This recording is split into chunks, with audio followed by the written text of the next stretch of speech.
అష్టగ్రహ కూటమి ఈ పదం వింటేనే మనకు ఒళ్ళు జలధరించిపోద్ది. మగధీర సినిమా చూశారు కదా, అందులో భైరవ కోణంలో అష్టగ్రహం కూటమి రోజున మొత్తం 8 గ్రహాలు అలా వచ్చేసినాయి. అప్పుడు పూర్వజన్మ లవర్ అయినటువంటి ఎవరు ఆ హీరోయిన్ కాజోల్ని మర్చిపోతే ఆ టైంలో మళ్ళీ అష్టగ్రహ కూటమి వచ్చినప్పుడు మన రామచరణ్ ఎన్నో వేల సంవత్సరాల తర్వాత లేదా వందల సంవత్సరాల తర్వాత పుట్టిన తర్వాత ఆ అష్టగ్రహ కూటమి వచ్చినప్పుడు మళ్ళీ వీళ్ళిద్దరూ ఒక చోటకి చేరుతారు. ఇలా టచ్ అవగానే వాళ్ళకి గుర్తొస్తుంది, అందులో ఒకళ్ళకే గుర్తొస్తుంది. ఇది కథ కాదు, ఇది వాస్తవం. ఇప్పుడు అలాగే ఇప్పుడు అష్టగ్రహ కూటమి 1961-62 సంవత్సరాలలో వచ్చింది.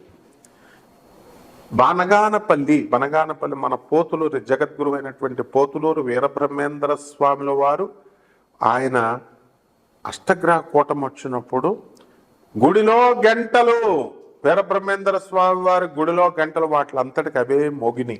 ఆ ఊరు సాక్ష్యం. వాళ్ళ ఆ ధ్వనిని భరించలేక వినలేక కొంత ఒక 2 కిలోమీటర్ల దూరం వెళ్ళిపోయారు. తర్వాత పేపర్లో వచ్చినాయి. ప్రజలందరికీ తెలుసు. అక్కడ చింత చెట్టు ఎన్నో వందల సంవత్సరాల నుంచి ఉన్న చింత చెట్టు పుష్పించట్లేదు. ఆ గంట కొట్టిన ఎన్ని రోజులకు పుష్పిస్తుందని పోతులూరు వీరబ్రహ్మేంద్ర స్వాముల వారు తన కాలజ్ఞానంలో రాశారు. ఆ విధంగానే చెట్టు పుష్పించింది. పుష్పించిన 5 రోజుల తర్వాత చెట్టు మరణిస్తుందన్నారు. అన్నట్టుగానే మరణించింది. ఇది నగ్న సత్యం. మళ్ళీ అదే రిపీట్ అయింది. ఇప్పుడు మనకి 1961-62 సంవత్సరాల మధ్యకాలంలో వచ్చినటువంటి అష్టగ్రహ కూటమి కుంభమేళా సమయంలో 2025 సంవత్సరంలో వస్తుందని పెద్దలు పండితులు చెబుతున్నారు. మరి ఎలా వస్తుందండి అని అంటే 25వ తేదీ జనవరి నెల 2025 సంవత్సరంలో 5 గ్రహాలు పంచగ్రహ కూటమి వచ్చింది. అంటే అలైన్మెంట్ ఒకే లైన్లో మనకి ఈ 5 గ్రహాలు రావడం అనేటటువంటివి జరిగినాయి. అలాగే మొన్న షష్టగ్రహ కూటమి ఇలా రకరకాలుగా జరుగుతుంటుంది. అందుకని ఈ 2025 సంవత్సరంలో వచ్చేటటువంటి ఈ అష్టగ్రహ కూటమికి ఎక్కువ ప్రాధాన్యత అనేటటువంటిది ఇవ్వబడింది.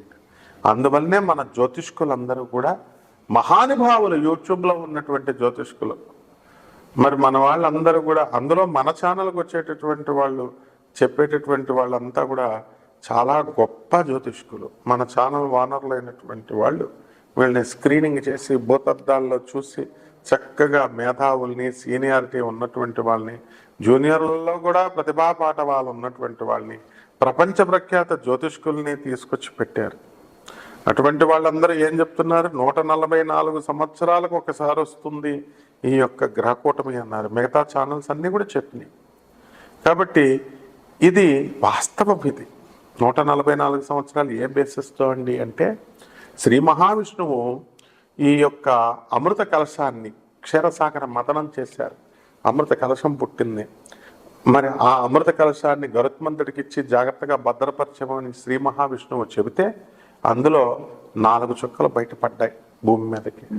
ఒక చుక్క హరిద్వార్లో పడింది, ఒక చుక్క నాసిక్లో పడింది, ఒక చుక్క గంగా యమున సరస్వతి సంగమం ప్రయాగలో పడింది, ఇంకొక చుక్క ఎక్కడ పడిందండి?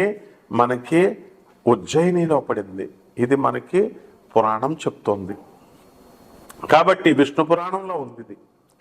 అలాగే మరొక కథ ప్రకారము ఈ యొక్క అమృత కలశంలో మోహిని అవతారంలో అందరికీ దేవతలకు పంచుతున్నప్పుడు ఈ రాహువు వచ్చి మారువేషంలో వచ్చి తాగుతున్నప్పుడు అతన్ని వధించేటటువంటి క్రమంలో శ్రీ మహావిష్ణువు సుదర్శన చక్రం ప్రయోగించినప్పుడు ఒక చుక్క నేల మీద పడుతుంది. ఈ 4 చుక్కలు ఇదే అన్నమాట. ఏ కథ చూసినా, ఏ పురాణం చూసినా ఇది కూడా అదే పురాణం చెప్తోంది. ఇక దత్తాత్రేయ పురాణం ప్రకారము 5 చుక్కలుగా చెప్పబడ్డాయి. 4 ఇవైతే ఒక చుక్క భీమా అమరజా నదిగా సంభవించింది గానగాపురంలో. ఇంత చరిత్ర ఉందండి. ఇదంతా అబద్ధాలతో చెప్పింది కాదు, నగ్న సత్యాలు.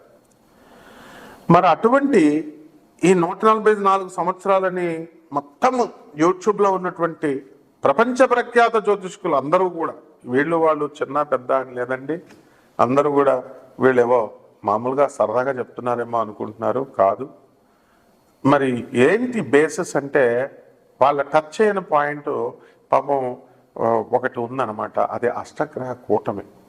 ఆ గ్రహ కూటమి అనేటటువంటిది 8, all the 8 planets they should be aligned in one plane అనమాట. One plane, I'm using the word plane, ఒకే ప్లాట్ఫామ్ మీద ఉండాలి. అంటే it is not that all these 5 planets ఈ దీనికిను గతంలో వచ్చినటువంటి అష్టగ్రహ కూటమికి చాలా తేడా ఉంది. Some of the 5 planets, suppose if you take 2 rooms, 2 rooms కింద మీరు తీసుకున్నప్పుడు 5 planets, they are coming into one room and on the same alignment, on the same geometric line, the other 3 planets are also staying. So this is how this అష్టగ్రహ కూటమి అనేది వస్తుంది. అంటే ఉజ్జయిని ఉందండి, ఇప్పుడు ఉదాహరణకి భూమి కోడిగుడ్డ అవతారంలో ఉంటుంది, మనం గుండ్రంగా ఉంటుంది భూమి అని చదివాం, it is in oval shape అని మనం చదివాం జియోగ్రఫీలో. So if you give the centric line, భూమధ్య రేఖ అంటాం కదా, ఆ భూమిని సగంగా కట్ చేసాం అనుకోండి, ఆ లైన్ని జియోమెట్రిక్ లైన్ అంటాం. దాని మీదే ఉజ్జయిని మహాకాళేశ్వరుడు వెలిశాడు, అందువల్ల మహాకాలుడని ఆయన అంటాం. అదేవిధంగా ఈ సోలార్ సిస్టమ్స్ మనకి మొట్టమొదట ఒక సోలార్ సిస్టమ్ అని అనుకున్నాం. 3 × 10⁻11 సోలార్ సిస్టమ్స్ ఇప్పుడు ఉన్నాయి. భూమికి దగ్గరగా ఉన్నటువంటి సోలార్ సిస్టమ్ ఇప్పుడు మనకేంటండి, ఇది భూమికి దగ్గరగా ఉన్నది పాలపుంత అని తీసుకున్నాం. అప్పుడు జ్యోతిష శాస్త్రం అనేటటువంటిది ఒక సోలార్ సిస్టమ్ అని బట్టి చెప్పేవారు. ఇప్పుడు ఈ యొక్క బ్రహ్మంగారు జరిగిన తర్వాత, ఈ ఇన్సిడెంట్ జరిగిన తర్వాత గురువుగారు, జగద్గురువులైనటువంటి వీరబ్రహ్మేంద్ర స్వామి వారు వారి కాలజ్ఞానంలో క్లియర్గా ఇవన్నీ చెప్పబడి ఉన్నాయి. 2 ప్లేన్స్ని తీసుకుంటాం, 2 solar systems. 1 solar system 5 planets ఉంటే 3 సోలార్ సిస్టమ్ ద అదర్ ప్లానెట్లో సేమ్ అలైన్మెంట్ జియోమెట్రిక్ లైన్లో ఉన్నాయి. ఇది కాలజ్ఞానంలో మనం పోతులూరు వీరబ్రహ్మేంద్ర స్వాముల వారు ఏం చెప్తారంటే, ఈ ఇన్సిడెంట్ ఇప్పుడు మనం ఏ యుగం అని చెప్పుకుంటున్నామండి, ఇది కలియుగంగా చెప్పుకుంటున్నాం. ఇది కలియుగం కాదండి. ఆ చింత చెట్టు చచ్చిపోయినప్పుడు మరుక్షణం నుంచి కలియుగాంతం అయిపోయింది, మనకి కృతయుగం స్టార్ట్ అయింది అన్నారు. అది ఎగ్జాక్ట్లీ ఇంతకుముందు నా వీడియోల్లో నేను ఈ శివుడు త్రిశూలంతో కాశీ మహానగరాన్ని పైకెత్తుతాడు, తర్వాత ప్రళయము పునఃసృష్టి జరిగినప్పుడు అది కిందకి దించుతాడు. కాబట్టి కాశీ క్షేత్రంలో మాత్రమే మనకి కలియుగము, ద్వాపర యుగము, త్రేతాయుగాలు ఉండవు. ఒకటే యుగం ఉంటుంది, అది సత్యయుగము, దట్ ఈస్ కృతయుగము అని మనం చెప్పుకున్నాం. అండ్ ఇట్ ఈస్ సపోర్టింగ్, ఆ ఇన్సిడెంట్ కూడా సపోర్ట్ చేస్తుంది దీనికి. ఇక్కడ ఏమిటంటే మనకి ఈ యొక్క వీరబ్రహ్మేంద్ర స్వాముల వారి కథనం ఆయన కాలజ్ఞానం ప్రకారము కలియుగాంతం అయిపోయింది. ఇప్పుడు మన కృతయుగంలో ఉన్నామండి, మొదటి పాదంలో. దీనికి బేస్గా ఏం చెప్తారంటే, ఈ యుగములో కలియుగంలో ఇప్పుడున్నటువంటి నడుస్తున్న కాలంలో బలి చక్రవర్తి ఇంద్రుడిగా వచ్చాడండి. ఇప్పుడు మనల్ని పరిపాలిస్తున్నటువంటి ఇంద్రుడి పేరు పురూరవుడు, సచీదేవి భర్త. ఆయన దిగిపోయాడు. 7వ మన్వంతరం జరుగుతోంది. ఇప్పుడు మనం ఆల్రెడీ 8వ మన్వంతరంలోకి వచ్చేసాం. 21st సెంచరీలో ఉన్నాము, 22nd సెంచరీకి వచ్చేసాం మనం. ఆ విధంగా సూపర్ ఫాస్ట్గా వెళ్ళిపోతుంది జనరేషన్. ఎలాగంటే మీకు 4G 5G అన్నీ ఎంత సూపర్ ఫాస్ట్గా జరుగుతున్నాయండి. ఇంతవరకు ఓల్డ్గా స్లోగా వెళ్ళేది. ఇప్పుడు చిన్నపిల్లలు, ఆ 6 నెలల పిల్లాడే టకటక 4G 5G ఆపరేట్ చేస్తున్నాడు, యూట్యూబ్ ఆపరేట్ చేస్తున్నాడు, ఇన్స్టాగ్రామ్, ఇవన్నీ కూడా. సో చాలా స్పీడ్గా సైన్స్ అండ్ టెక్నాలజీ చాలా స్పీడ్గా డెవలప్ అయిపోయింది మీకు. కాబట్టి ఇప్పుడు మనము ఎలక్ట్రాన్ విచ్ఛిన్నం కాదు అని మనం మొన్నటిదాకా చెప్పుకున్నాం.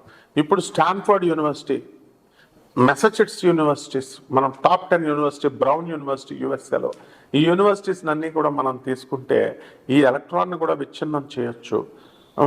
దాన్ని వచ్చేటటువంటిది మైక్రోవైటమ్ సింగులర్, మైక్రోవైటా ప్లూరల్ అని నడుస్తుంది ఇప్పుడు. దాన్నే మనకి అనేకమైనటువంటి ఫిజిక్స్లో గాడ్ పార్టికల్గా మనకు చెప్పడం జరిగింది. కాబట్టి ఇప్పుడు C612 మీద బేస్ అయినటువంటి సైన్స్ అంతా కూడా అవుట్డేటెడ్ అయింది. అవుట్డేటెడ్ అయిపోయినటువంటి సైన్స్ని మనం డిస్కార్డ్ చేస్తాము. న్యూ వెర్షన్ వచ్చినప్పుడు అవుట్డేటెడ్ని డిస్కార్డ్ చేస్తాము, వదిలేస్తాము. కాబట్టి ఇప్పుడున్నటువంటి సైన్స్ ప్రకారము it brought revolutionary changes in all fields of science and technology. సైన్స్లో గొప్ప మార్పులు తీసుకొచ్చింది. ఈ రోజున శుక్రయానికి మనం వెళ్ళిపోతున్నాం. ఆఫ్టర్ ఆల్ చంద్రయానం ఏంటి, భూమి మీద ఏ వాతావరణం ఎలా అయితే ఉంటుందో ఇంచుమించుగా ఆ షేప్లో మనకి శుక్రుడు అలా ఉంటాడు. మనం శుక్రుడిని మనం ఈ సంవత్సరం కొట్టిపడేస్తున్నాం మనం. సో ఈ విధంగా మరి పెను మార్పులు అనేటటువంటివి ఎంత స్పీడ్గా వచ్చినాయో అంతే స్పీడ్గా ఈ యొక్క అష్టగ్రహ కూటమి అనేటటువంటిది 2 ప్లేన్స్లో వచ్చింది. గురువుగారు జగద్గురువులైనటువంటి పోతులూరి వీరబ్రహ్మేంద్ర స్వాముల వారు ఏం చెప్పారంటే, ఈ యొక్క బలిచక్రవర్తి ఇంద్రుడిగా ఎక్కుతున్నాడు, ఎక్కేశాడు ఇప్పుడు 8వ మనవంతరంలో. అండ్ ఇప్పుడున్నటువంటి జ్యోతిష శాస్త్రంలో కూడా మార్పులు వచ్చేస్తాయండి. కాకపోతే మీ అందరికీ నేను చక్కగా సవినయంగా చెప్తున్నాను. అండ్ ఎవరైతే అడిగేటటువంటి వాళ్ళు ఎవరైతే డౌట్స్ ఉన్నాయో మీరు బనగాని పని వెళ్ళిపోండి. పోతులూరు వీరబ్రహ్మేంద్ర స్వాముల వారి యొక్క మీరు ఆయన్ని అడగండి, వారు చెప్తారు. అక్కడ ఏంటంటే ఇక్కడ మనకి 7 రాశులు అయిపోతున్నాయి. జ్యోతిష్యంలో పెనుమార్పులు వస్తున్నాయి. 11 రాశులు అయిపోతున్నాయి. ఈ యుగంలో ఇప్పుడు వరకు మనం షట్చక్రాలుగా మనం చెప్పుకున్నాం కదా. 7 చక్రాలు ఉంటాయి. ఆజ్ఞా చక్రము, మణిపూరక చక్రము, అనాహత చక్రము, తర్వాత ఈ యొక్క విశుద్ధ చక్రము, ఇలా ఆజ్ఞా చక్రము, సహస్రార చక్రము, ఇలా మనం చెప్పుకున్నవన్నీ కూడా ఇవి 7 చక్రాలు. ఈ యొక్క చింత చెట్టు చచ్చిపోయిన మరుక్షణం నుంచి మనకి 6 చక్రాలు మాత్రమే తీసుకుంటాం కృతయుగంలో. అలాగే జ్యోతిష రాసులు 12 రాసులు చెప్తాం కదా, ఇవి 11 రాసులు మాత్రమే ఉంటాయి. ఏ రాశి ఎగిరిపోతుందండి అంటే బ్రహ్మంగారి కాలజ్ఞానం రిఫర్ చేయండి. అంతేగాని మనం రిఫర్ చేయకుండా వ్యతిరేకించావా నీకు తోలు తీసేయడానికి ఖాయం అన్నమాట. రావణుడు తోలు తీసేసాడు, రాముడు వచ్చి. సీతాదేవే తీసింది డైరెక్ట్గా. సత్యభామ తీసింది నరకాసురుడు తోలు. చరిత్ర చూడండి. రాధాదేవి తీసింది సాల్వుడు తోడు. లేడీస్ అంటే తోలు తీసేస్తారు. కాబట్టి భర్తలంతా కూడా ఒళ్ళు చాలా దగ్గర పెట్టుకొని మరి మీరంతా కూడా ప్రవర్తించాలి ఈ అష్టగ్రహ కూటమి సమయంలో. మరి అందరూ కూడా వెళ్ళండి. నదుల్లో మొలగడం కాదు, యాత్రలు బస్సులు వేసుకొని కార్లు వేసుకొని వెళ్ళిపోయి holy dip holy dip holy dip తిరిగేస్తే రాదన్నమాట. పవిత్రం ఉండాలి. ఇప్పుడు నేను చెప్పిన కండిషన్స్ అన్నీ అప్లై చేసి అప్పుడు వెళ్ళండి, అప్పుడు అందులో మొలగండి, తప్పకుండా వస్తుంది. ఇది అష్టగ్రహ కూటమి. ఈ అష్టగ్రహ కూటమి వల్ల 12 రాశుల వాళ్ళకి చాలా చక్కటి ఫలితాలు వస్తాయి. మనం చెప్పుకున్నాం విడివిడిగా ఏ రాశి వారికి. ఓవరాల్గా నక్షల్లో చదువు రానటువంటి వాడికి అపర సరస్వతి పుత్రుడు అవుతాడు. హోలీ డిప్ చేస్తే కాదు, దీని ప్రభావం వల్ల. పెళ్ళిళ్ళు కానిటువంటి వాళ్ళకి పెళ్ళిళ్ళు, ఫారెన్ వెళ్ళిపోవాలనుకున్న వాళ్ళు ఫారెన్, లవర్స్ కావాలనుకున్న వాళ్ళు లవర్స్. ఇదే మెయిన్ అనమాట. Lovers lovers lovers, love love love, not lust. కాబట్టి 12 రాశుల వారి మీద ఎలాంటి ప్రభావం ఉందో మనం ఈ వీడియోలో ఒక్కొక్కళ్ళని చూద్దాం. సింహరాశి. సింహరాశి వారంటేనే ఒళ్ళు పులకరించిపోద్ది. తనువు పులకరించనే, మనసు పులకరించనే, నవరసాన రాగములో. విన్నాం కదా పాట, మా గురుగారు డాక్టర్ నందమూరి తారక రామారావు గారు. సింహరాశి వాళ్ళు మంచోళ్ళండి పాపం. ధనమే ధనం, దానం దానం దానం దానం. Generosity, good at heart, 2 qualities సింహరాశి వాళ్ళకే సాధ్యం. ఎవరైనా సింహరాశిలో ఉండి లవర్స్ దగ్గర డబ్బులు దుబ్బేస్తున్నా, లేకపోతే పిసనార్తనాలు చేస్తున్నా, ఇట్ ఈస్ వెరీ బ్యాడ్. మన యూట్యూబ్లో ఒక ఆయన ఉన్నాడు సింహరాశి ఆయన. మరి అతను పెద్ద సంస్థ, పెద్ద బ్రాంచీల్లో ఉంటాడు. ఆడవాళ్ళందరినీ ఎక్కించుకొని పైకి మీద తిరుగుతూ ఉంటాడు జూబ్లీ హిల్స్ ప్రాంతంలో. వేస్ట్, రూపాయి కూడా వాళ్ళకి ఖర్చు పెట్టడు. అలాంటి వాళ్ళు కాదు నాయన, సింహరాశి వాళ్ళు మంచి వాళ్ళు అనమాట. కాబట్టి సింహరాశి వాళ్ళకి వృత్తి, వ్యాపారం, ఉద్యోగ విషయాల్లో టాప్. సప్తమ శని, అష్టమ రాహు ఉన్నాడు. ఈ గ్రహాలు ఉన్నాయి కదా, అష్టగ్రహ కూటమి వల్ల ఈ అట్టర్ ఫ్లాప్. శని రాహు ఏం చేయలేరు, వాళ్ళని దూసుకొని వెళ్ళిపోతారు. అష్టగ్రహ కూటంలో మగధీర సినిమాలో మనకి కాజోల్ది ఏమిటి తెలుసా? కాజోల్ సింహరాశి అమ్మాయి. మరి ఎంత బాగా యాక్ట్ చేసిందండి అమ్మాయి. అంత దశ పట్టయిపోతుంది. వృత్తి వ్యాపార ఉద్యోగ విషయాల్లో మీకు అద్భుతం. కాబట్టి దాన ధర్మాలు విరివిగా చేయండి. పేదోళ్ళకి ఒకళ్ళని అడగక్కర్లేదు, చేసి పారేయండి అంతే. కూడా వచ్చేది అదే. మీ పిల్లలకి సీట్లు, మీరు కోరుకున్న ఫారిన్ యూనివర్సిటీలో సీట్లు, మీరు యాత్రలు.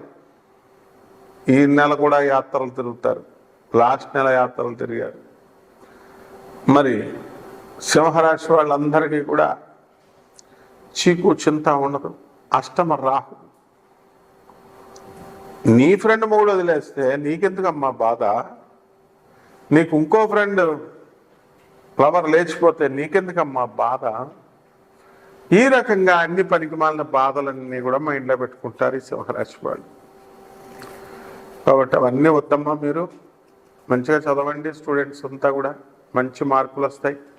మీ గురుడు సహకరిస్తున్నాడు. మీకు నెంబర్ 1 అయిపోతారు. మీరు నాసా సైంటిస్టులు అయిపోతారు చక్కగా, కొద్దిగా చదివితేనే. అందుకని ఫారెన్ రాలేదండి, మాస్టర్స్ రాలేదండి, ఇవన్నీ కుదరవు. వస్తాయి సీట్లు. పరాన్న భక్తులు కాకండి. చాలామంది పరాన్న భక్తులుగా ఇతరుల మీద ఆధారపడాలని చూస్తారు. సింహరాశిలో నేను చూసింది, అబ్జర్వ్ చేసిందంటే స్వతంత్రంగా డెవలప్ అవుతారు పాపం. సో ఇల్లు లేనటువంటి వాళ్ళు ఇల్లు కొంటారు, స్థలాలు లేనటువంటి వాళ్ళు స్థలాలు కొంటారు. వాటినాటి అన్నీ అయిపోతాయమ్మా. జ్యోతిష్యం అంటే ఏంటి? ఇంకా ఏం చెప్తారు. మనం కష్టపడడం మాత్రం మనం చూడడం. ఈ యూట్యూబ్ ఛానల్, ఆ యూట్యూబ్ ఛానల్, ఆడేం చెప్పాడు, ఈడేం చెప్పాడు, ఇలా చూస్తే రావు. మా ఒళ్ళు వంచి కష్టపడితే వస్తాయి. దుప్పట్లు కప్పుకొని 8 దాకా పడుకొని సోంబేరుల్లాగా మా యూట్యూబ్ ఛానల్లో చూసి అబ్బా నూనె బట్టి ఇటు తిప్పాలా అటు తిప్పాలా, ఇలా మారవమ్మా. Be very practical. This is the right time for you develop అయిపోవడానికి. పరిహారాలు చెప్తున్నాను వినండి తల్లి. శని జపం చేసుకోండి, శని స్తోత్రాలు చదువుకోండి, శనికి కులం. ఇవేంట్రా ఓల్డ్ టైప్ చెప్తున్నావు అనుకుంటున్నారా? అవే చెప్పాలమ్మా. శనికి అదే, ఇంకేం లేవు. మేకలు కొయ్యి, కుక్కలు కొయ్యి, ఇవి చెప్పొచ్చమ్మా. చెప్పండి చెప్తాను నేను. కాబట్టి శని జపం చేయండి, శని స్తోత్రాలు చదవండి, శనికి కిలోంపావు నల్ల నువ్వులు, నల్లని వస్త్రాన్ని పేద బ్రాహ్మణులకి శనివారం నాడు ఉదయం 8 గంటలకి దానం చేయండి.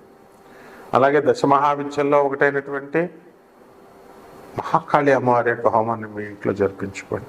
రాహు జపం చేయి, రాహు స్తోత్రాలు చేయి, రాహు కిలోంపావు మినుముల్ని, ఆవుపేట రంగు ఉన్నటువంటి వస్త్రాల్ని పేద బ్రాహ్మణులకి మీరు మినుములతో చక్కగా దానం చేయండి శనివారం నాడు. ఐరన్ లెగ్ శాస్త్రం తెలుసు కదా, అతను నా ఫ్రెండ్ అనమాట.